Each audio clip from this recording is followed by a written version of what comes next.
हम हिंदी का शब्द भेद के बारे में देखेंगे। शब्द भेद क्या होता है? सबसे पहले हम देखते हैं शब्द किसे कहते हैं, वर्ड किसे कहते हैं। जब भी जो भी वर्णमाला होता है, वर्णमाला में से जितने भी वर्ण होते हैं उनके जब सार्थक समूह को हम एक साथ मिला देते हैं तो शब्दों का फॉर्मेशन होता है, शब्दों का निर्माण होता है। ठीक है, अब ये वर्ड जो होते हैं इनको दो प्रकार में बांटा जाता है। पहला क्या है हमारा? सार्थक शब्द। दूसरा क्या है हमारा? निरर्थक शब्द। निरर्थक शब्द क्या होता है? जिसका कोई भी अर्थ नहीं निकलता है। जैसे अगर हम बताएं कोई भी शाब्दिक अर्थ, और यहाँ पर शब्द की बात की जा रही है, जैसे जाता लिखा है, जाता, तो जाता का मतलब होता है जा रहा है, ठीक। लेकिन अगर यहीं पे कोई और वर्ड लिख देते, जैसे 2 बार आ की मात्रा लगा करके लिख देते, तब इसका कोई वर्ड नहीं होता।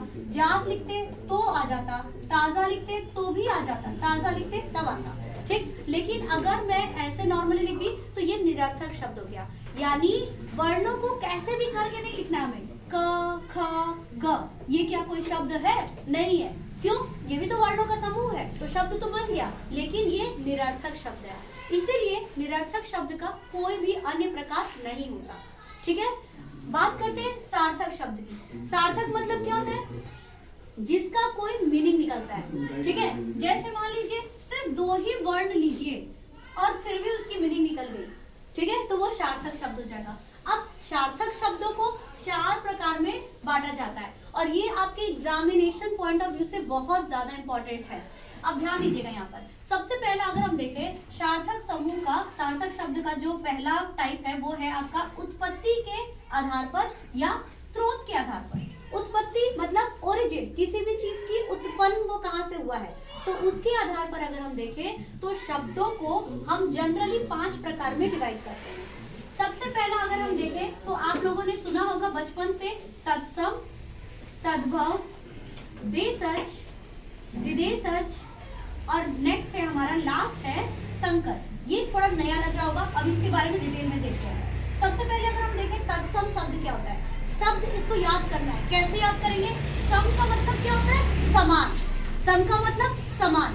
तो ऐसे शब्द जो संस्कृत से समान उठा करके हिंदी में ला दिए गए उनको हम तत्सम कहते हैं। मतलब उसमें कोई चेंजिंग किया ही नहीं, क्या एज इट इज उठा करके उसको भी हम संस्कृत का ला करके इसमें रख दिया। जैसे अगर हम बात करें तो तत्सम का एग्जाम्पल घृत हो जाएगा। घृत का मतलब क्या होता है? घी होता है।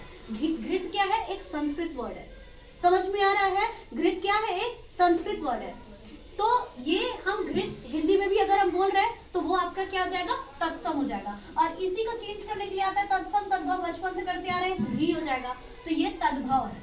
और तत्सम, सम मतलब याद रखना है बस, और कुछ नहीं एग्जाम में रखना है। सम मतलब समान, तो समान का मतलब जो संस्कृत के समान ही हिंदी में बोला जाता है वो तत्सम कहलाता है। दूसरा है तद्भव। भव का मतलब भावार्थ, भाव का मतलब अर्थ होता है ना, भावार्थ। उसका भावना क्या है? जैसे कई बार हम बोलते हैं ना शब्दों पे मत जाओ भावनाओं पे जाओ, तो भाव का मतलब भावना यानी अर्थ उसका। तो तद्भव ऐसे शब्द जो संस्कृत से उनका भाव जो है वो बदल जा रहा है हिंदी में आते ही। जैसे घृत का चेंज हो गया घी में, तो ये क्या हो गया? भाव बदल गया ना, इसका वर्ड चेंज हो गया। तो जो चेंज हो जाए वो तद्भव होता है। जो संस्कृत से हिंदी में आने में चेंज हो जाए वो तद्भव, और जो सेम रहे वो तत्सम। 2 चीज याद रहेगा सबको। नेक्स्ट है हमारा देशज। देशज नाम से ये देसी चीज, ऐसी चीज जो किसी स्थानीय जगह पे, कोई भी जगह हो, वहाँ की आम बोलचाल से निकल करके कोई भाषा का उत्पत्ति हो जाता है, तो ऐसी भाषाओं को हम देशज भाषा कहते हैं। ठीक है, जो आम बोलचाल बोलते बोलते किसी जगह का स्थानीय भाषा जो हो जाए तो वो शब्द देशज कहलाते हैं। एग्जाम्पल के साथ अभी हम करेंगे। फिर है विदेशज। विदेशज क्या है? ऐसे भाषा जो विदेशी भाषाओं से लिया गया है। जैसे क्रिकेट। अब कोई क्या कभी ये बोला जाता है चलो कि क्रिकेट को हिंदी में क्या कहते हैं? सब लोगों का दिमाग में ये सोचने लगो कि क्रिकेट को हिंदी में क्या कहते हैं, क्योंकि क्रिकेट को विदेशी भाषा है और हम उसको एज इट इज हिंदी में भी क्रिकेट ही लिखते हैं। ठीक है, इंग्लिश में भी क्रिकेट लिखते हैं और हिंदी में भी लिखते हैं क्रिकेट। फिर हो गया कैंप। कैंप को भी हम कैंप ही बोलते हैं हिंदी में भी। तो ये सब विदेशी भाषा हो गए, ठीक है, जो हम एज इट इज हिंदी में भी उसको कॉपी कर लिए हैं। ठीक, ये हो गए 4 भाषा जो हमारे उत्पत्ति के आधार पर है। नेक्स्ट वन है संकर भाषा। अब ये शंकर भाषा क्या है? तो जैसे कि हमारे शंकर भगवान जी एकदम मतलब हर चीज का वो मिक्स है, ऐसा समझिए। ठीक है, अर्धनारीश्वर भी जानते हैं। संकर का मतलब होता है कि एक भाषा कोई देशज हो और दूसरी भाषा कोई विदेशज हो, दोनों को जोड़ दीजिए तो ऐसी भाषा भाषा को संकर कहते हैं। एग्जाम्पल मैं बताती हूँ, मैं रेलगाड़ी, रेलगाड़ी, रेलगाड़ी को अगर अलग करेंगे हम तो रेल प्लस गाड़ी होता है। तो रेल का मतलब क्या होता है? रेल अंग्रेजी भाषा से लिया गया है, अंग्रेजी भाषा, और गाड़ी किससे लिया गया है? हिंदी भाषा से लिया गया है। तो दोनों को मिलाकर के बन गया हमारा रेलगाड़ी। तो ये क्या कहलाएगा? रेलगाड़ी संकर। ठीक, इसके बाद होता है पानदान। पानदान एग्जाम्पल ले लीजिए। पान जो है हिंदी शब्द है, पान क्या है? हिंदी। दान क्या है? फारसी है। क्या है? फारसी है पानदान। तो ये दोनों मिलाकर के क्या हो जाएगा? संकर हो जाएगा। यानी ऐसे शब्द जिनका एक शब्द हिंदी हो या मतलब देशज हो और दूसरा विदेशज हो, तो उन दोनों को जब मिला देते हैं तो ऐसे शब्दों को संकर कहा जाता है। एक बार शॉर्ट में हम कर लेते हैं। उत्पत्ति के आधार पर भाषा, मतलब उत्पत्ति के आधार पर शब्द कितने होते हैं? 5 प्रकार के होते हैं। तत्सम जो संस्कृत के समान हो, तद्भव जो संस्कृत से हिंदी में आते ही उनका अर्थ बदल जाता है, देशज जो वहाँ के आम बोलचाल की भाषा स्थानीय भाषा से लिया गया शब्द, विदेशज जो विदेशी भाषा है जैसे क्रिकेट, कैंप, ये सब, और संकर जिसमें देशज और विदेशज को मिला करके बना दिया जाता है, जैसे रेलगाड़ी जिसमें रेल आपका अंग्रेजी है, गाड़ी आपका हिंदी है। ऐसी बहुत सारी चीजें हम अपने डेली लाइफ में बोलते हैं जो दोनों को मिक्स करके बोलते हैं। तो जो खिचड़ी है वो क्या है? संकर शब्द। समझ में आ रहा है? ये उत्पत्ति के आधार पर है। नेक्स्ट टॉपिक पे आते हैं हम रचना के आधार पर। रचना मतलब जैसे उनका कंस्ट्रक्शन कैसे हो रहा है, उनका फॉर्मेशन कैसे हो रहा है, वो शब्द बनाए कैसे जा रहे हैं। तो उस आधार पर अगर हम देखें तो शब्दों को 3 प्रकार में बांटा जाता है। पहला है रूढ़। ठीक, रूढ़ शब्द। यौगिक, यौगिक योग से क्या मतलब था? जोड़ना किसी चीज को। ठीक, यौगिक। नेक्स्ट है योग रूढ़। योग रूढ़ में क्या? यौगिक और रूढ़ दोनों को मिला दो तो योग रूढ़ बन जाता है। अब यहाँ पर मैंने एक चीज लिखा, उपसर्ग प्रत्यय, उपसर्ग और प्रत्यय दोनों। ध्यान दीजिएगा, ऐसे शब्द, प्रत्यय क्या होता है? जो पहले लगता है शब्द से, है ना। प्रत्यय क्या होता है? जो बाद में लगता है। जैसे सप्ताह का साप्ताहिक, इक लग गया, यौगिक हुआ ना, जोड़ दिया गया। ठीक है, रचना क्या था? सप्ताह प्लस इक, साप्ताहिक। ठीक है, तो वो जोड़ दिया गया तो यौगिक हो गया। प्रत्यय लगा रहा है, उपसर्ग में नहीं लगाने की जरूरत है। उपसर्ग में आपको जोड़ने की जरूरत नहीं है, वो नया वर्ड बन जाएगा। जैसे वर था, वर वर्ड एक मैंने पढ़ाया था आप लोगों को, वर मतलब दूल्हा। ठीक, तो वर अकेले भी चलेगा और उसके साथ अगर सुवर भी लगा देंगे तो भी वो अलग से चलेगा। ठीक है, तो उसमें अलग से कोई जोड़ने जैसा चीज नहीं दिख रहा है, तो वो प्रत्यय वाला, उपसर्ग वाला हो गया। ठीक है, और मैंने अभी प्रत्यय को पहले लगाना बोला था, सॉरी, उपसर्ग को पहले लगाते हैं, प्रत्यय बाद में होता है। ठीक है, चलिए वो जल्दी जल्दी में हो जाता है। योग रूढ़, योग रूढ़ का क्या मतलब है? इसमें दोनों लगता है।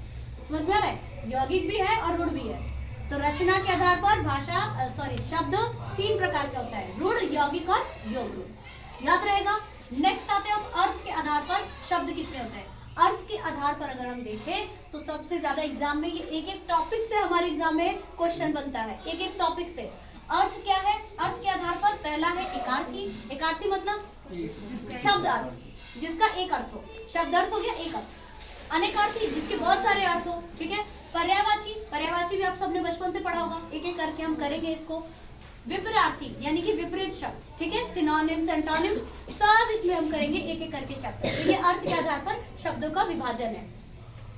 लास्ट है हमारा प्रयोग या रूप के आधार पर। प्रयोग जब कर रहे हैं तब कैसे है? तो प्रयोग जब करते हैं शब्दों को तो 2 प्रकार होता है, विकारी शब्द, अविकारी शब्द। ये आप लोगों ने सुना होगा, विकारी शब्द, अविकारी शब्द। विकारी शब्द में क्या क्या आते हैं? संज्ञा आता है, सर्वनाम आता है, क्रिया आता है और विशेषण आता है। संज्ञा क्या होता है? किसी भी चीज का नाम दे दो, जैसे ये मार्कर है, संज्ञा हो गया। ठीक, मैं एक पर्सन हूँ, मैं संज्ञा हो गई। या कोई भी चीज जिसका भी नाम आप दे सकते हो, किसी व्यक्ति, वस्तु, स्थान आदि के नाम को संज्ञा कहा जाता है। सर्वनाम, उसी स्थान को मैं अगर रिप्लेस कर दूं कुछ शब्दों से, जैसे इसका, उसका, वहाँ, यहाँ, ये सारे शब्द जो संज्ञा की जगह प्रयोग में लाए जाते हैं उनको हम सर्वनाम कहते हैं। क्रिया क्या होता है? किसी भी काम का करना या होना क्रिया कहलाता है।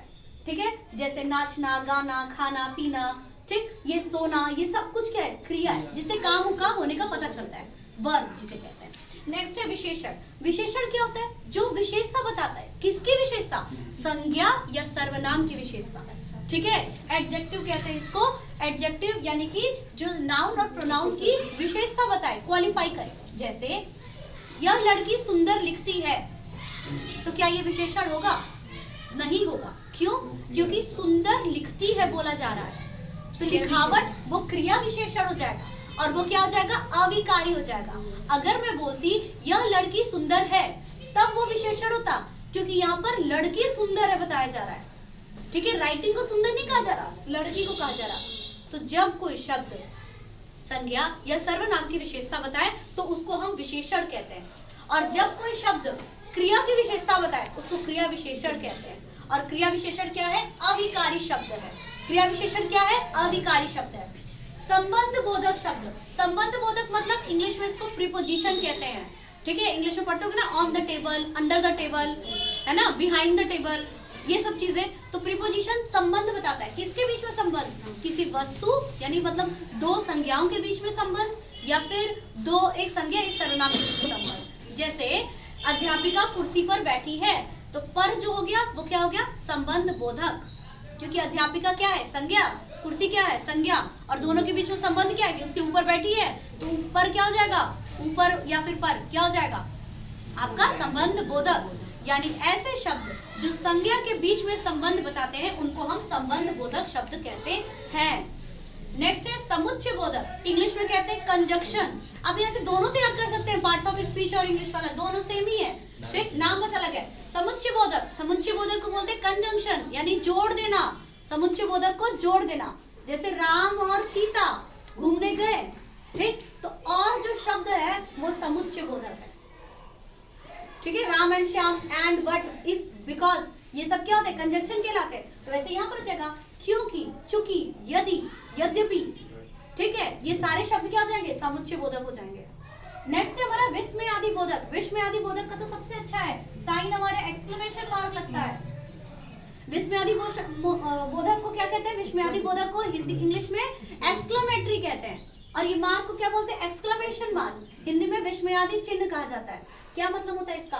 तुरंत सडन फीलिंग अपने बारे में, जैसे वाव कितना सुंदर है, ठीक, वाह क्या बात है, शाबाश, हुर्रे जीत गए, अल्लाह दुख हुआ तो जो सडन फीलिंग आपके अंदर से निकल के आती है, उस समय आप नाप जोक करके, नाप तोल करके नहीं बोलते हो, आप डायरेक्टली आपके मुंह से निकल जाता है। वो सारे शब्द, आह, जैसे दुख होता है तो आह, अरे, ऐसे शब्द आते हैं, हुर्रे, ये सारे शब्द विस्मयादि बोधक होते हैं, ठीक है। ये पार्ट्स ऑफ स्पीच ही है लगभग, आपका अगर देखो तो, है ना, है ना। और ये हिंदी में भी याद कर लोगे। तो प्रयोग के आधार पर शब्द विकारी और अविकारी होते हैं। विकारी वाले जितने हैं देखो एकदम आसान वाले हैं, संज्ञा, सर्वनाम, क्रिया और विशेषण। अविकारी वाले में बड़े मुश्किल वाले हैं, ठीक, लेकिन इनको पहचानना सबसे आसान होता है। अविकारी शब्द को पहचानना सबसे आसान होता है। कैसे? जैसे क्रिया विशेषण में अच्छा लिखती है, जैसे जिसका भी क्रिया का अगर विशेषता हुआ। संबंध बोधक में आप ध्यान देना, ऊपर, नीचे, बगल में, ठीक है, किनारे, मतलब ये सब जगह बता देगा आपको, ठीक, तो वो संबंध हो गया। क्योंकि, चूंकि, ये सारा आ जाएगा तो समुच्चय हो गया। और विस्मयादि में अरे, और ये वाला साइन देख करके तुरंत ही बता दोगे कि ये अविकारी शब्द है। अब इसके जब प्रश्न हम करेंगे तब आप लोगों को और डिटेल में समझ में आएगा कि ये सारे शब्द क्या हैं।